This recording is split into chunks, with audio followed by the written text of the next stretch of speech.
What kind of training did they give you when you started? Basically, they put you on the truck. Okay. If there was a fire, you went. My first one was a call to La France. There was no fire, but we used to get calls quite often down there.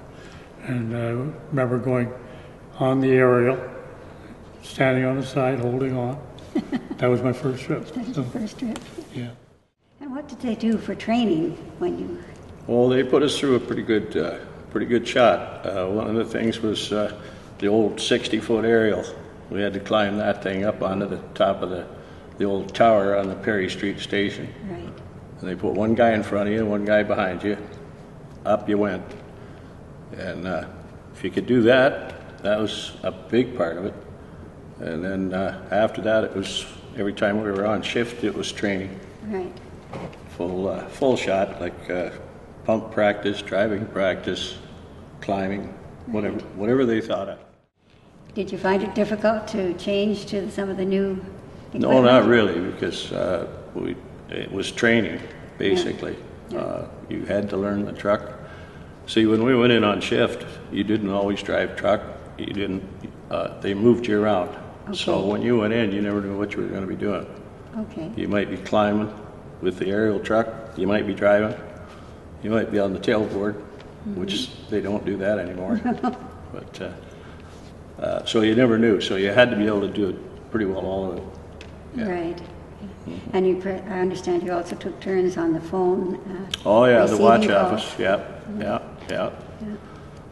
That was and that worked pretty good too at the time. Say one of the guys got hurt playing baseball or something, he could come in and take the watch. Okay. Rather than lose time and so on. And as long as the rest of the guys went along with it, that was fine.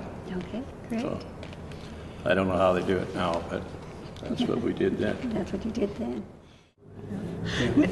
How did you get your training then? Well, actually, back then, it was training on the job. We didn't go to college. We didn't do anything like that back then.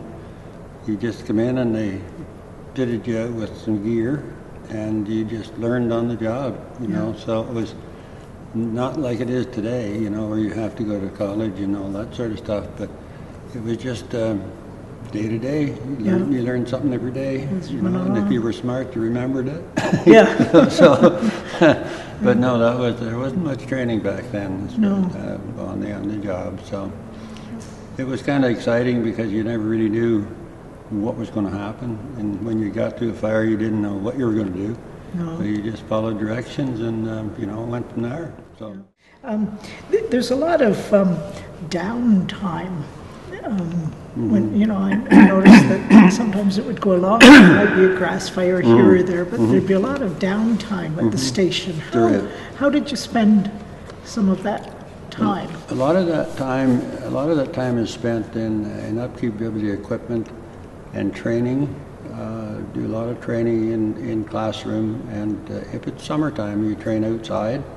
So there's a lot of, like I say, training. It's ongoing, really. And as the time went on, we realized we needed more training than we had, so we worked at it all the time. But then when people started to go to the college, fire college, came back with new ideas and so on, and then we'd have to update everybody on those sort of things. So it was mostly training and update and kind of getting used to know where all the streets were and where all the hydrants were and all that kind of stuff. So it was kind of fun in a way, but it had to be done, you know. Yeah.